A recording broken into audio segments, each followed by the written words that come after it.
Le Front National n'a jamais été aux affaires au niveau national et régional, pourtant souvent pris pour cible. C'est une de vos remarques aujourd'hui? C'est une remarque et une très grosse manipulation et désinformation et de propagande de certains médias nationaux et de certains partis qui trouvaient leur intérêt, tout simplement. Avec le thème extrême droite qui a des images subliminales souvent pour orchestrer tout ça. Vous avez été attaqué vous-même, en tout cas votre famille? Ah oui, non, mais là je n'en parlerai pas parce que c'est devant la justice, donc je ne vais pas me servir de ça pour une campagne électorale. Je ne suis pas encore à ce niveau. Vous avez évoqué votre programme, vous pouvez nous le rappeler en quelques mots?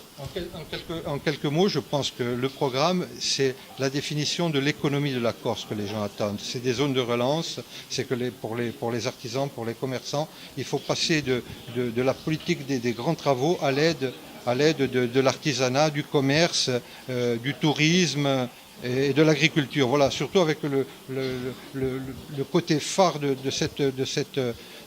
ce programme sera l'agriculture, parce qu'on a beaucoup de choses à faire. C'est-à-dire que le renouveau de la Corse passe essentiellement par l'économie?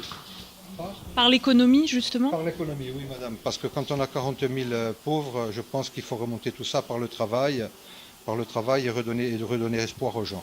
Paradoxalement, vous avez évoqué la sanctuarisation des terres agricoles et le problème justement des villages dans lesquels on ne peut même plus construire à cause de cette sanctuarisation. Vous savez que dans les villages, 99% de la surface est pour l'agriculture. C'est quelques milliers de mètres. Voilà, et vous savez très bien qu'autour des maisons, toute agriculture est impossible d'avoir interdite. Vous êtes vous-même maire d'un petit village, c'est un problème que vous avez? J'ai eu le problème quelquefois pour des gens qui veulent construire à 20 mètres d'une maison qui est déjà en place. Donc c'est très difficile. C'est quoi la solution? Et la solution, c'est de modifier le PADUC, tout simplement. Pour quelques zones, c'est pas énorme. Vous avez également évoqué le problème des réformes institutionnelles qui, on l'a dit, sont déjà lancées. Beaucoup d'impôts supplémentaires nous attendent. Là, comment on fait? Comme on fait, c'est tout simplement, on va renégocier avec l'État par une loi spécifique la réorganisation territoriale de la Corse. Parce qu'il faut qu'elle soit au service des Corses et pas des élus. On ne va pas faire des seigneurs et des potentats locaux, tout simplement. On défait la nouvelle organisation, la loi NOTRe? On la modifie quand elle n'est pas pour le peuple. On peut la modifier par la loi comme on est encore en République et en démocratie. Donc la loi peut changer ce qui est mal fait. Pour vous, qu'est-ce qui est mauvais dans la collectivité unique? Je viens de vous le dire, on a créé des seigneurs locaux, des potentats, aucun contre-pouvoir pour les communautés de communes, et c'est tout sur les épaules des Corses, tout simplement. Beaucoup de dépenses, même en termes de nombre d'élus, vous avez évoqué ça. Ah oui, je vous l'ai évoqué, donc je pense que vous n'avez qu'à le vérifier, 170 élus dans les communautés de communes. Donc je pense que la réponse est claire. Vous avez évoqué un secteur en grande difficulté, en tout cas qui n'a même pas démarré ici, alors qu'il aurait tout pour. Il aurait tout pour.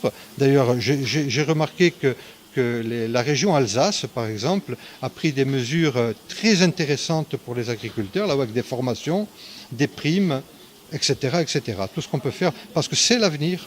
J'aimerais qu'on s'attarde un petit peu sur votre propre expérience d'élu de village, d'élu de petites communes en Corse. Plusieurs compétences sont en passe de vous être enlevées. C'est la mort des petits villages.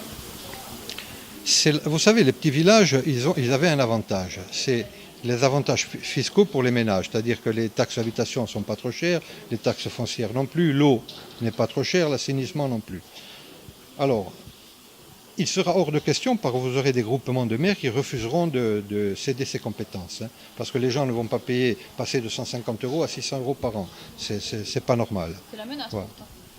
C'est la menace, oui. C'est pour ça que je vous dis qu'il faut tout reconstruire. Il faut tout simplement.